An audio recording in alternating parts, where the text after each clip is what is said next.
I'm going to present something very simple in a lot of ways today. I don't even know in preparing it if it feels like a traditional kind of message at all because of where it came from. So as many of you know, I've been getting involved for a while now in doing coaching, more business coaching. I've been a life coach as a pastor for a long, long time, obviously for decades now. I've been life coach. But now we're starting to get involved with a friend of mine who started doing business coaching for companies who need consultation on leadership, interpersonal work relationships. And sometimes that turns into outside of work things like marriage and family, so it becomes more life coaching as well. But we're doing a lot of that sort of stuff these days. And as as we're helping people all across the country over Zoom or, whatever, sometimes we're preparing content to teach them in groups besides the one-on-one coaching that goes on. And one of the things that I've worked on the last few months for some group instruction was a conversation about filling the gaps. And I wanted to talk to our church about it today because I think the principles don't just apply to a business culture. They apply to a workplace, they apply to marriage, they apply to family, they apply to every part of life. So, in light of the wedding, and I didn't take the day off today. I would have taken the day off probably, but we're gone next weekend. Now, I remind you, we're gone next weekend for Michelle's parents' 50th wedding anniversary celebration in Ohio. That's been a lot of work and effort and money too, so 2 weekends in a row are kind of big. We're gone next weekend, and Anthony's going to be preaching. Because of that, what I wanted to do today is just kind of still be here, so I won't miss 2 weeks in a row, but in light of the weekend, bring something that was familiar to me and simple, and hopefully present it in a way that will help your personal life as well. We're going to use a bit of scripture in the gospel at the end of the sermon. Usually I start off the sermon with some Bible verses. I'm going to look at just one early on, and we're going to look at no other scripture until the end, and we're going to put it in the context of the gospel at that point. But at the beginning, I want to just share something I would share with business owners in San Diego, California, to Baltimore, Maryland, to Tennessee, places that we counsel. And I think it can apply to your life as well today. We'll get to the fuller picture at the end. But it's about filling the gaps, because as long as there are people in the world, there will be gaps. Now, I'll explain that, but let me take you to what James, the brother of Jesus, said. James, the brother of Jesus, was talking in his epistle, the book of James, in James chapter 3. He was talking about the tongue and how we use our tongue to hurt people or say things we shouldn't say. And as he gets into this long talk about how we use our tongue, he makes a statement in the beginning. He says, indeed, we all make many mistakes, right? We all make many mistakes. We just do. That's who we are. We're human. We all make many mistakes, for if we could control our tongues, because he's speaking about the tongue specifically, he said we would be perfect and could also control ourselves in every other way. So again, his context is the tongue. My context is broader. He was right. We all make many mistakes. And not just with our mouths, but in every other way. We all make mistakes. We all create what I call gaps in our relationships. Gaps in our relationships with people we work with, we live with, we share life with, we're friends with. We create gaps all the time. Now, when I say that we create gaps, what do I mean? What are gaps? Well, gaps are the difference between what we expect people to do and what they actually do, right? We expect people to do certain things. We expect them to act a certain way. We expect them to be at a certain place in a certain time. We expect them to accomplish a certain goal, to not behave themselves in a certain way. We expect people to do things, and sometimes what they actually do and what we expect them to do, well, they're not equal. And that's a gap. And people in life, well, they create gaps. We all make mistakes. We create gaps, and people we care about do the same. And when a gap occurs, we have to decide how we are going to fill that gap. If someone creates a gap to you, but what they do versus what you expected them to do, you got to decide how you're going to fill that gap. We can fill gaps with either one of two things: trust or suspicion. That's our decision. We can fill that gap with trust in that moment, or we can fill it with suspicion. And I want you to remember that big idea before we move on, because every time a gap happens beyond today, I hope that whether it's today or 2 weeks from now, that you'll remember someone created a gap with me. Do I fill it with trust or suspicion? Because we have to choose. We choose to either believe the best or assume the worst in every situation. And so there's so many examples of this, and so I'll try to make it simple here. I'll pick on Heather and Debbie since they're sitting next to each other here.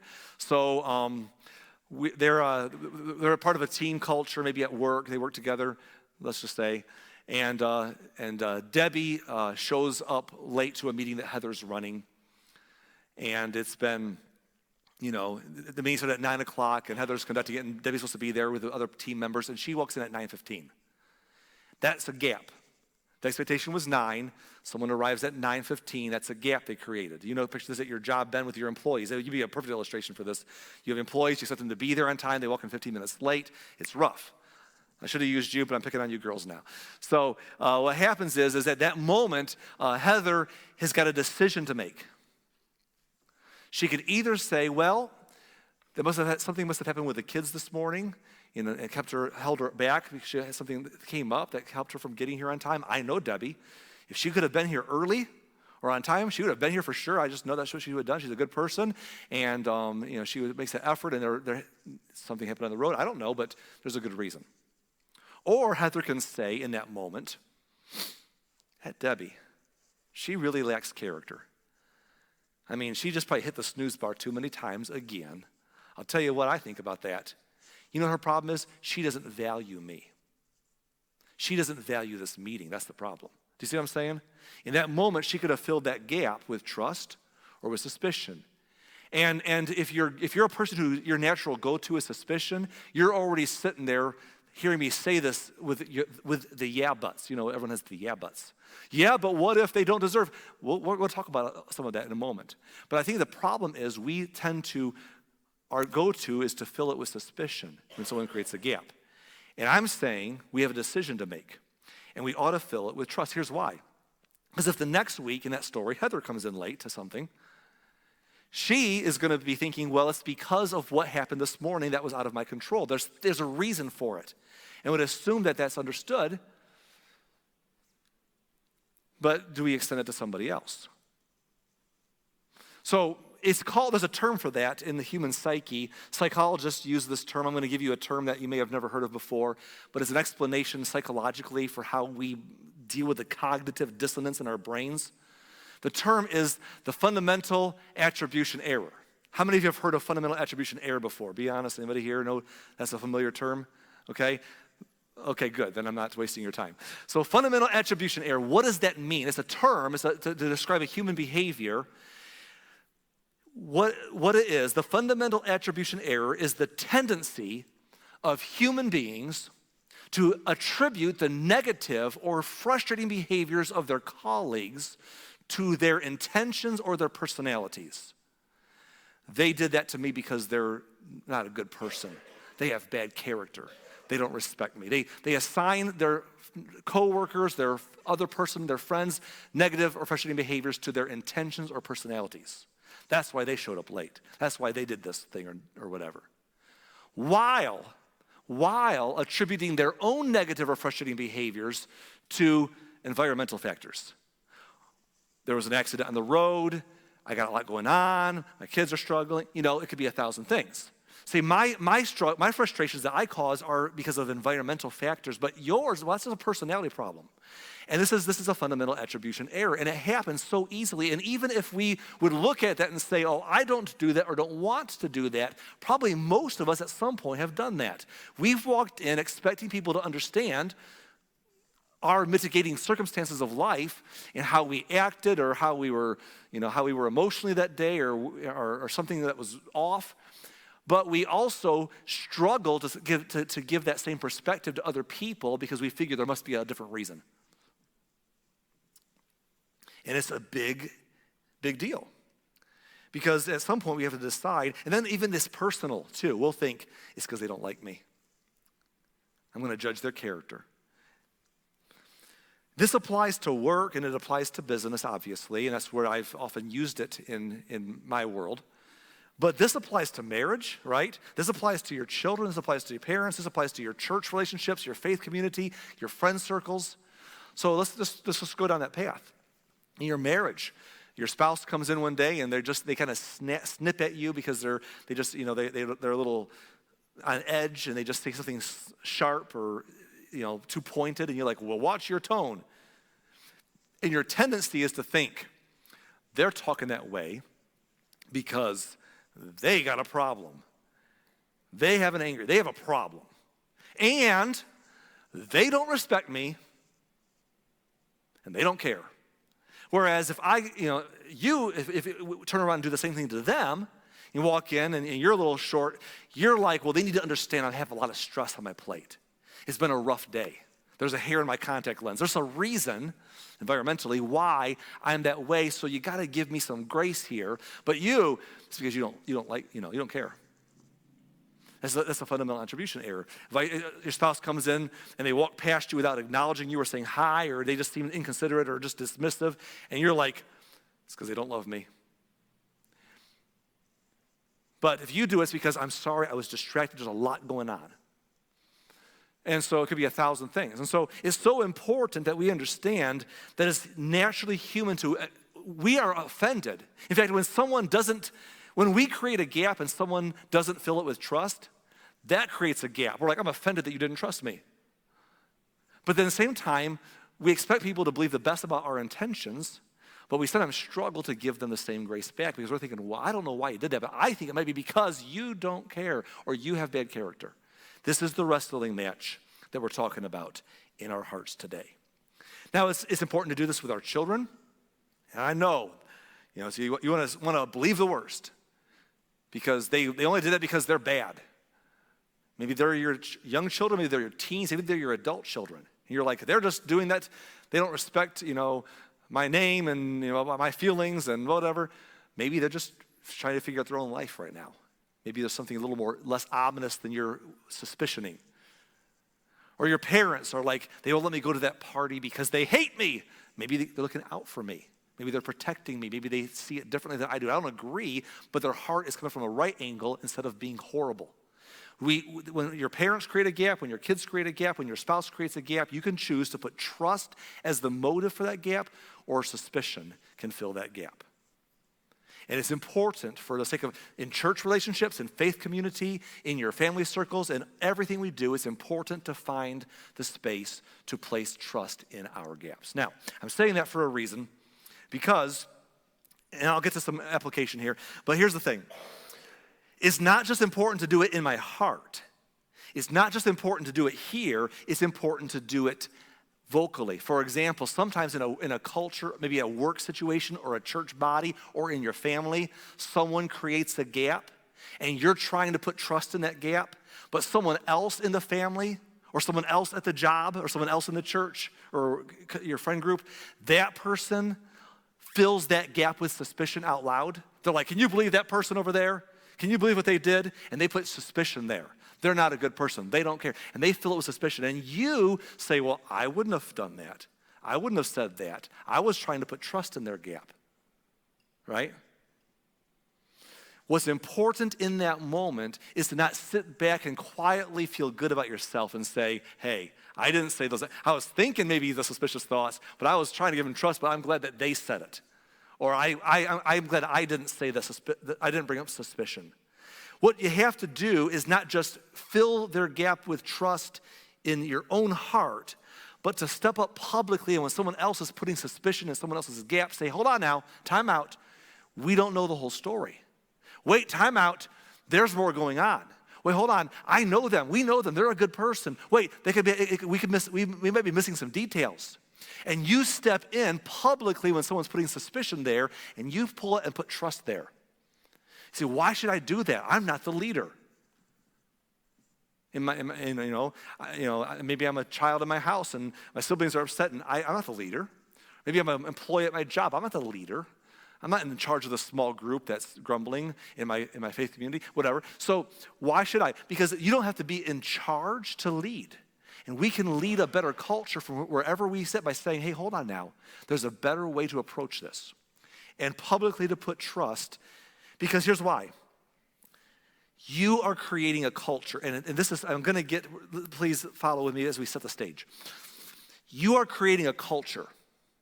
You're creating a culture two ways whenever you make this decision. You create a culture in your team / family / church group, whatever it may be, and you create a culture in your own heart. You create both. So here's what I mean by that. Let me talk about the team culture first, then I'll talk about the individual.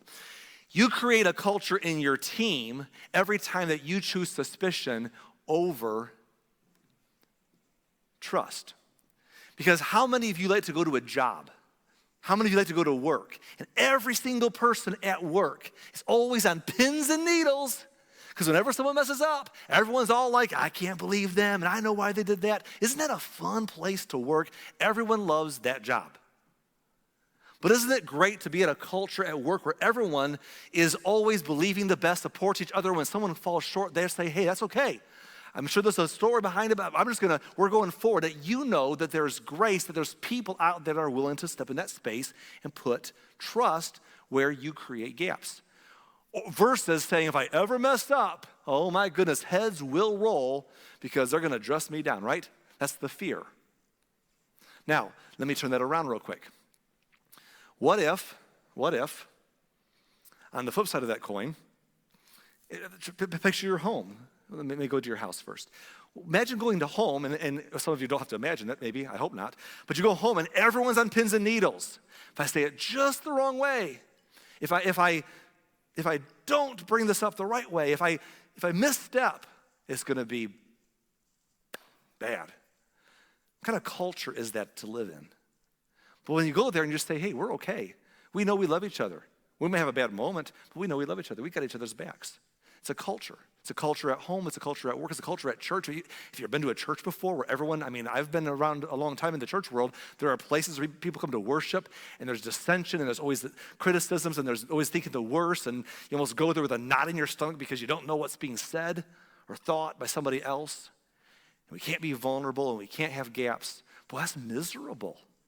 So you want to create a better culture, and you can't just sit back in your heart and do it. You got to step up when someone else creates a gap and someone's trying to put suspicion there, and you say, no, I think we're going to believe the best until we know better. Because that's the way to live. You're creating a culture in your family, your friend circle, your church, your place. But you're also, and this is so important, and this might be overlooked if we're not careful, you're also creating a culture in your own heart. You're creating a culture in your own heart. And here's what I mean by that. If you're not careful, and if I'm not careful, we will start always learning by default to put suspicion when people create gaps. And next thing you know, our natural culture is always to be negative. Yep, I know why they did that, because they don't respect me. I know why they did that at work. Next thing you know, your employees are all jerks, your coworkers are jerks, your family members are all bad. Everyone in your life is, because you always see someone who leaves a gap that you feel perceived as there, and you're like, it's because they don't like me, they don't respect me, they're not a good person. And when we're running around all the time doing that, it just becomes a toxic culture in our hearts. That's no way to live. But people do, right? It's easy to do. And I'm not judging any of us. We all can fall into that. It's almost like if you start doing that, it becomes easier to do it again and easier to do it again. You're creating a negative culture versus saying, I'm going to assume the best. Well, what if I'm wrong? I would rather be wrong assuming the best than always wrong when I'm believing the worst. I know we all want to thread that needle perfectly. But sometimes people who are always thinking the worst, they assume I'm just a realist. That's a way of me saying, my negativity is just because I'm real. I'm a realist, And that's just justifying a culture of suspicion. I'd rather be wrong because I believe the best rather than wrong because I believe the worst. So, create a culture in yourself for your future relationships' sake, or you're going to have a lot of damage all around you. If you see damage in every place you turn, at some point you got to say, am I part of the problem? Not the whole problem, am I part of it? Is it somehow how I react to gaps that are created in my life? And also create a culture in your family and your work environments of trust. Now, you say, well, Arlen, that's all fine and dandy, and I kind of get it, but what happens at some point when the problem keeps recurring. I filled the gap with trust and the problem keeps recurring. Then what do I do? Here's what I want to say. At some point, you have to address it. So we'll pick on Debbie and Heather once more. So you guys are our team of dissidents today. So at some point, the next week, Heather gives the trust in the gap for Debbie. Next week, Debbie shows up 15, 20 minutes late again. And the next week, she shows up 15 to 20 minutes late again. Heather's like, trust. So what do? Just 30 years of just trusting that, it's fine, it's gotta be fine. No, at some point, but what do you do at some point? At some point, you gotta confront it. At some point, when trust is recurring, you have to confront the problem. But it should be done from a position, don't miss this now, it's such a big deal. It should be confronted from a position of trust and not a position of suspicion. In other words, conflict should become a mission to seek information. It should come expecting for trust to continue instead of expecting for trust to be regained. And if we go to people all the time when we have to confront them and we come expecting them to regain trust, I believe the worst by now, but you can convince me I'm wrong. Instead of coming to them and saying, I'm sure there's a reason. I'm sure there's more to the story that I don't know. I don't know it all. And so I've got to bring it up, and I'm sure it's me not knowing all the details, but help me know, help me understand, and come with trust and expect trust to continue rather than for trust to have to be regained. That's the best way forward. Because there's a book, there's an author that you should read sometime. If you work with other people, you should read some of Patrick Lencioni's books. They're phenomenal. He has a book called The Advantage. In his book, he says this: when there is trust, conflict becomes nothing more than the pursuit of truth in an attempt to find the best possible answer. When there is trust, conflict or confrontation becomes nothing more than the pursuit of truth in an attempt to find the best possible answer. It's me coming to you saying, I don't know what's going on, but I think I know you, you're a good person, help me know. Because I know there's something here that's going to be, satisfying. Because I'm coming, again, for trust to continue, not for trust to be regained. Big idea, big idea. Now, folks, let's be frank here. This requires humility on our parts. This requires humility to be able to come to people and say, to come to people that way when we confront them. Because we have to be willing to say, there's more that I don't know. That's humility, by the way. Because we want to come and say, oh, I know why they're doing that. Or we're like, I don't know why, but it's probably bad. Whenever you find yourself sitting around saying, I don't know why so-and-so's that way. I understand how so-and-so can do this, think this way, believe that. At some point, we're admitting that part of the imperfection is on our end. Because do you hear the words we just used? I don't know why. I don't understand how. So in other words, at some level, I'm missing a piece. So when I can come with humility and say, hey, help me. Because genuinely, I know you're a good person, and I can see things are so wrong sometimes, or I can miss information. Help me know. I want to believe that trust is here. Not you regain my trust. See how the culture is different? And again, it might seem like nuance and it might seem small, but no one wants to work in a culture, live in a home, attend a place of worship where the culture is always the negative. We want to find a place where trust is the go-to with the gaps. Okay? It's a big deal. Now, I'm going to flip this around before I get to the scripture. On the flip side, we have to understand on the flip side that we create gaps. I create gaps. What did James, the brother of Jesus, say earlier? We all make many mistakes. I create gaps too. In my job, in my church, in my work, in my family, we all do. And so when we create the gap, what do?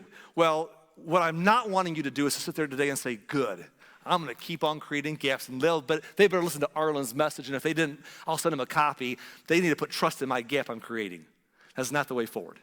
What we have to do is understand that when we create gaps, we put other people in a difficult position of having to say, what do they fill in our gap? And they got to work through the tension of putting trust there instead of suspicion. So we can't rely on them to do the right thing. It's our responsibility to be trustworthy. Being trustworthy simply means I will be worthy of your trust. Now, you said, Arlen, but you just admitted, the Bible says we all make many mistakes. Yes, that's true. Being trustworthy, though, doesn't mean we're perfect. Being trustworthy means we do our best not to create a gap, right? But being trustworthy also means that when we do create a gap, we always own up to our gaps. We always own up to them. In other words, if possible, we point out our gaps before they even occur. Back to you two. I'm picking on you two today. So Debbie knows she's going to come into the meeting late. She doesn't create gaps by being there on time or early, but when she realizes I'm going to be late and it's going to create a gap, they're going to wonder why I wasn't there. She calls ahead and says, hey, I'm going to be late, and I want you to know there's a reason why, and that fills the gap, right? We create a gap with people in our lives, or you flip it around the other way. You go to somebody and you say, hey, I created a gap. I couldn't get in front of it. It's already happened. I'm coming to you after the fact, and I'm acknowledging, I know I created a gap. I'm acknowledging the gap I created to you, and I'm telling you it's not, here's my explanation. I'm going to explain myself so you don't have to come find me or try to trust me. I'm going to come explain myself, and I'm going to tell you how that I'm going to try to never create that gap again. If we do that kind of thing, oh man, it's easy to trust. It makes it easier for people to fill our gaps with trust, because the next time we create a gap, they're going to be like, hey, I trust them. I remember the last time they created a gap and they came and they made it right. They got in front of it. I know them. See, you're banking away future trust when you own your gaps beforehand or after with a plan to just owning it and doing the right thing. We have to learn to own up to our gaps, fill them with trust by being trustworthy in how we respond once we create them, versus leaving somebody in the lurch of trying to be trusting instead of suspicious. Imagine if we all did this. Imagine if everyone did this. This is what we call a double safety net. Now I want to ask a question. This is very important, deep theological question. How many of you are afraid of heights? Be honest. You're afraid of heights. Raise your hand. And okay, we got a few honest people here. Afraid of heights? Good. How many of you, let's go a step further. You're terrified of heights. Like you just, no way, Jose. Anybody terrified of heights? You're terrified of heights? Okay. My son's that way. He won't go on a tall bridge, like at a destination over a gorge, because even though it's safely built, just the idea is like, nope, see it, tell me how it was. Terrified, right? Okay, is that how bad it is for you, or? Yeah, I'm pretty scared. Okay, that's fair. And to be honest with you, he's that way. I don't have that particular bug. I don't mind him. I don't mind going up on the roof and seeing the town from that strip up there. I enjoy that when we worked on the steeple. But depending on the footing I have, that's where I get a little uneasy. I've been on some scaffolding in this room. I changed these light bulbs one time with a concoction of devices that I'm glad none of you saw, because you would have been mad at me, and God kept me safe somehow. So here's what I'm saying. Sometimes I don't love heights, but if I was ever to be in a trapeze artist, not going to happen, you say, Arlen, would you want a safety net underneath you if you were doing a trapeze work? No.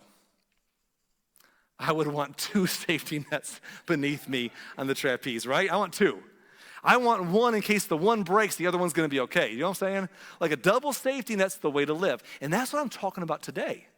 If we become people in our homes, in our marriages, in our families, in our workplaces, in our houses of worship, where we learn to fill our gaps by being trustworthy, and when we make a gap, to own it, to help them know that they can trust us, but at the same time, when other people create gaps, we step back and say, you know what? I'm not going to expect the worst.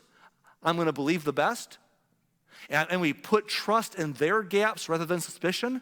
It's a double safety net. If either one falls, it's going to be okay. And when relationships, when work cultures, when families, when marriages, when neither net is working, pop, there's a crash at the bottom sometimes. There's a mess that's made. But when either one is in place, it might be okay. And when both are in place and one has a bad day, you're going to be okay still. This is the path forward. This is how you create healthy cultures in your lives. Healthy relationships work best when we both earn and give trust. Healthy relationships work best when we both earn trust, but we also give trust. If they don't work best when we expect them to earn trust, and we are slow to give it. The fundamental attribution error, right? Now you say, well, Arlen, why should we do this? I hear what you're saying, but why should we do this? Why should we do what you're preaching today? There's a couple of reasons why. And I know it's hard. Before I get to the reasons, it's hard. I see this all the time. I can't tell you how many times in the years of pastoring I see someone's relationship could be, two friends, could be two family members on some level, and there's a breakup. And when you find out that they're at odds with each other, they're not talking, whatever it may be, when you talk to each of them, they have a version of the story that's very different than the other person's version. What their version is they said these certain hurtful things to me. How could they ever say that to me? How could they think that's horrible. They don't love me, or they don't respect me, they don't like me, or they're just a bad, mean person. Whatever it is, they said these things and I'm not getting over it. And by the way, I have tried, I have done this good thing, and I've done that good thing in the relationship, and I've done this good thing.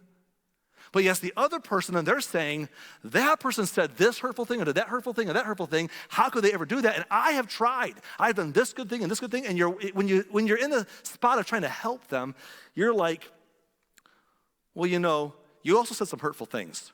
Well, it's just because they provoked me. Oh, so there's an excuse. But they said some hurtful things, and there's no excuse for that. When you ask the one person about the good that they've done, what about the good the other person did? Well, it's because they're supposed to, so they didn't really care.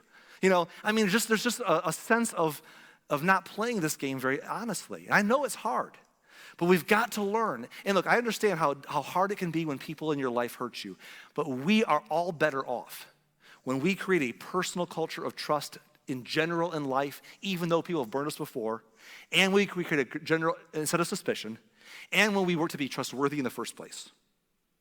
And our teams or our homes are healthier, and it's easier to be around us and around each other when this exists. Healthy relationships work best when we both earn and give trust. Why should we do this? Well, I'm going to give you the main reason is for those of us who are Jesus followers, because we're commanded to. So I'll give that. But if you're not a Jesus follower, I hope you would be. I hope that you'll trust in him. I hope that you'll believe that he loves you and make your peace with God and let him walk with you through life. But even if you're not there yet or you're not there today, here's what I want to say. This is still good advice because this is how life is happy. Because when we do unto others as we'd have others do unto us. When we say, I want to fill your gaps with trust because I want people to fill my gaps with trust. And I'll try to be trustworthy because I want people to be trustworthy. When we do what we want others to do, we're doing unto others. It's just a better way. It's a better way. It's a better atmosphere to live in. So no matter what your belief system is, that's an awesome way to go forward. But if you're a Jesus follower, you have no excuse. Because, quite honestly, this is an all skate. It's interesting, the gospel models this for us. And I think that sometimes as Christians, we love to sing about the gospel, embrace the gospel, worship to the gospel, but we sometimes struggle to live out the gospel. But we're called to live it out. It's interesting how God's heart towards us. All of us have created gaps with God, haven't we? The Bible calls that word sin. We've all sinned. We've all created gaps. And the difference between us and God is that God's not just sitting there wondering if we should put trust or suspicion in our gaps. He knows. He knows when we're wrong. There's no doubt here. We know when we've blown it. He knows. And if God was like some of us are, he would look at our sin and say, you created a gap. It's not my fault. It's yours. The relationship's over because it's not me. It's you. And he'd be right. But God in his love did something amazing. He humbled himself. Jesus humbled himself, and he came and walked in our shoes and became obedient to death, and he built a bridge back to us, though our gap was our fault. Interesting that even on the cross, you read the story of the crucifixion, and we find part of it in Luke chapter 23. It says that when they came to a place called the skull and they nailed him to the cross, the criminals were also crucified, one on his right and one on his left. It's interesting that crucifixion was, for the Romans, the Roman Empire, crucifixion was a capital punishment that you did when you wanted to leave a message behind. Crucifixion was you saying to somebody, hey, guess what? You're going to suffer and die in such a humiliating, degrading, painful, suffering way that other people will not want to do what you did, because that's a very big deterrent. It was horrible. So these people crucified next to Jesus had done some capital offenses, at least in Rome's eyes, at least in the government's eyes, to be worthy of that crucifixion.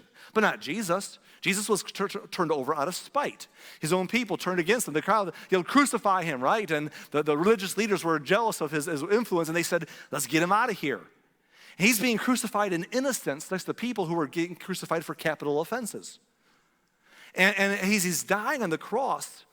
I know it was God's will, but by man's hands it was wrong. Look what Jesus says in verse 34. Jesus said, Father, forgive them, for they don't know what they are doing. And let's just be real. I find that hard to believe. Come on, they knew exactly what they were doing, right? That's what we say, don't we? That's what we say to people in our lives when they wrong us. Oh, they knew exactly what they were doing.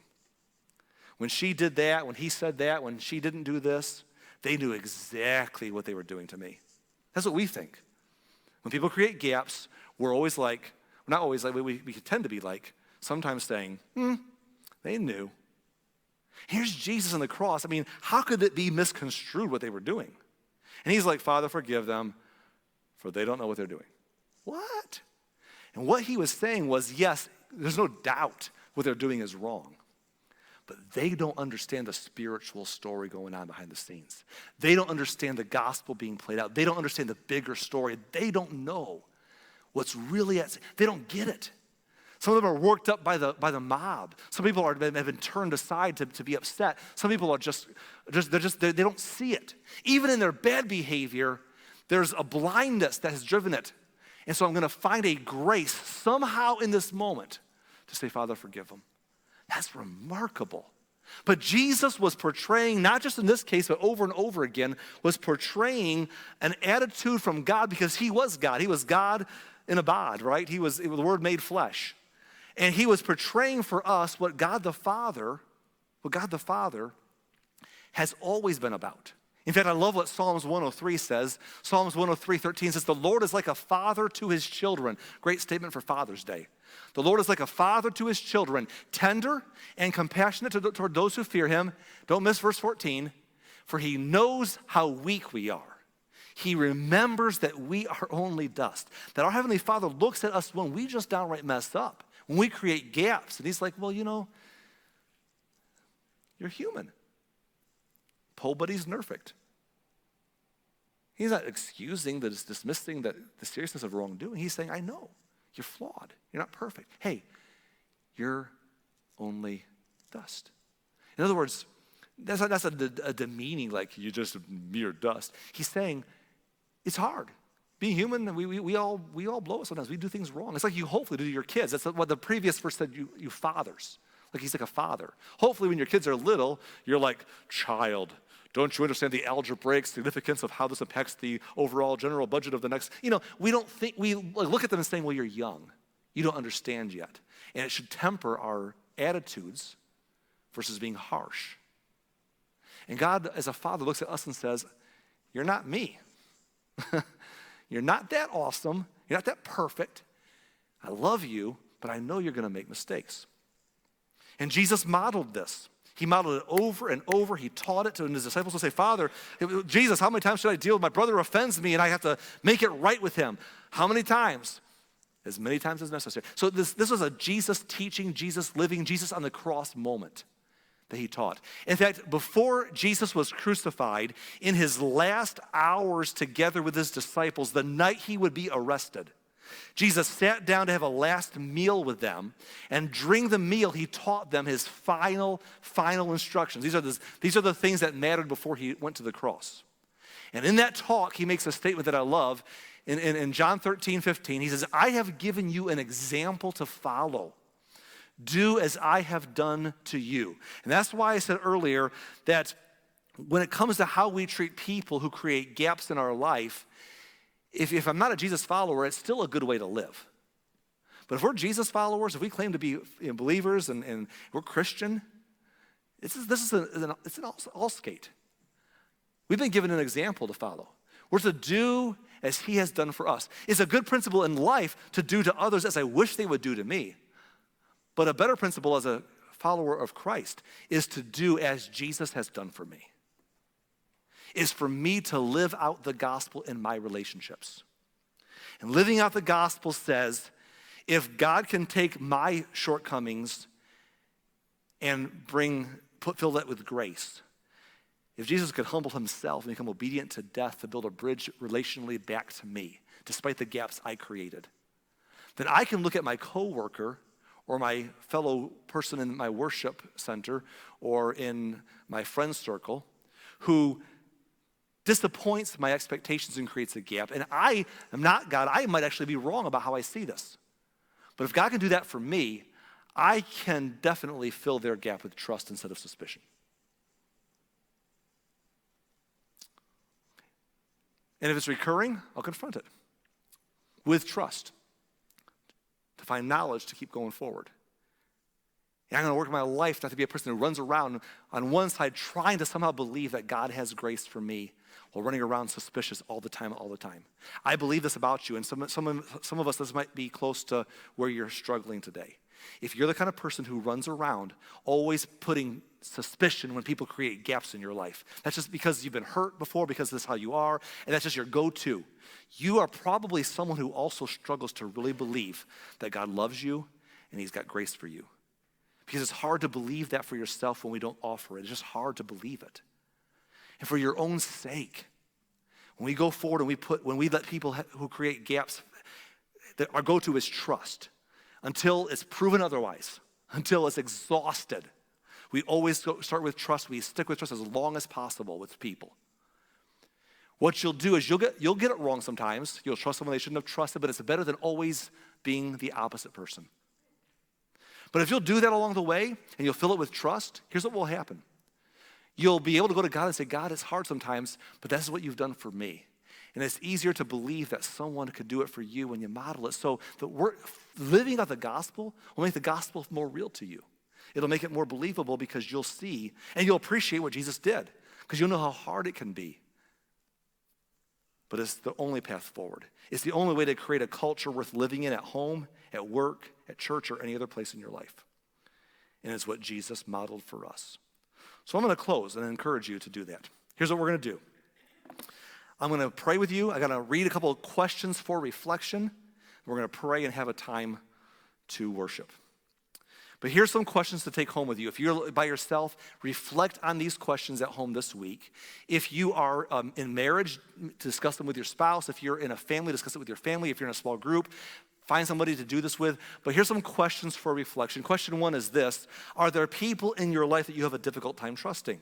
And just wrestle that down. Why is that? Is it because you did this right over and over and over again and they eventually became untrustworthy and proved to be on a shadow of a doubt? You exhausted that option before it became obvious. Okay, now we got a different problem that needs a different solution. Eventually I fired that employee. When Heather goes to Debbie and says, I'm trusting that you're late for a reason, 10 times later, she's like, okay, I'm going to confront you about it because I don't know everything. And Debbie's like, oh, I just don't care. Oh, really? Well, at some point you got to say, okay, well, maybe we don't need to have this relationship anymore, right? So there comes a point where you got to deal with the hard stuff. But if our go-to is not trust, we're going to have lousy culture in every part of our life, including our own heart. So are there people in your life you have a difficult time trusting? Is that because of them or because of a go-to mechanism that you've had from past hurts or past bad examples, bad modeling how to do this for you? Number two, are you someone who naturally or intentionally fills gaps with trust? You're just natural at this, or you're not natural, but you're intentional to do it anyhow. If not, how can you do a better job of trusting others when they create a gap? Third question is this: would you consider yourself a trustworthy person? And the addition to that question is, how can you own the gaps that you created to help others trust you better? I think if we work through these things honestly and build those double safety nets in our relationship, it'll be better. Now, we're going to post those questions on Facebook, our church Facebook page this week, so you can follow them up there as well. But I hope that today at some point, we will decide maybe today, maybe you're already, maybe this is hitting home today for you. This is like real. But maybe in 2 weeks, something's going to happen and you're going to be like, oh, that sermon, I got gaps here. What am I going to do? Trust or suspicion? I hope that when you need it most, it comes to mind. And I hope that as you look at the gospel of Jesus Christ, in those moments, we'll live it out in our relationships. Let's pray.